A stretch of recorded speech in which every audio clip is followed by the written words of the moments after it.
Introvert деген сөз адам жабык. Мындай көп элдер менен сүйлөшкүсү келбейт. Бир канча эле досу болот, ар кимге сүйлөшүп ачыла бербейт, публикага чыкпайт.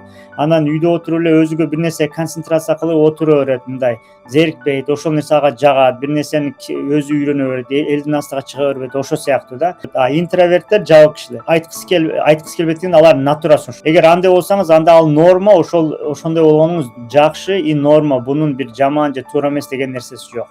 Обычно мындай болот да, жолдошу, мисалы менин келинчегим интроверт. Менин келинчегим интроверт деген сөз ал мындай ачылып эле публикага чыккысы келип эле ар ким менен сүйлөшүп эме кылгысы келбейт. Анан үйрөнгөндөн кийин түшүндүм, адамдар ар түрдүү болот экен, интроверт, экстраверт. Ошого биринчи бөлүнө турган нерсе, балким сиз интровертсиз, мындай көп нерсени ачып сүйлөй бербейсиз, сизге ошо жагат, ошону туура деп билип, эгер жолдошуңуз экстраверт болсо, ар ким менен сүйлөшө берсе, аны уга берсе, аны менен сүйлөшө берсе, сиз аны туура эмес деп кабыл албаңыз, ал ошондой адам.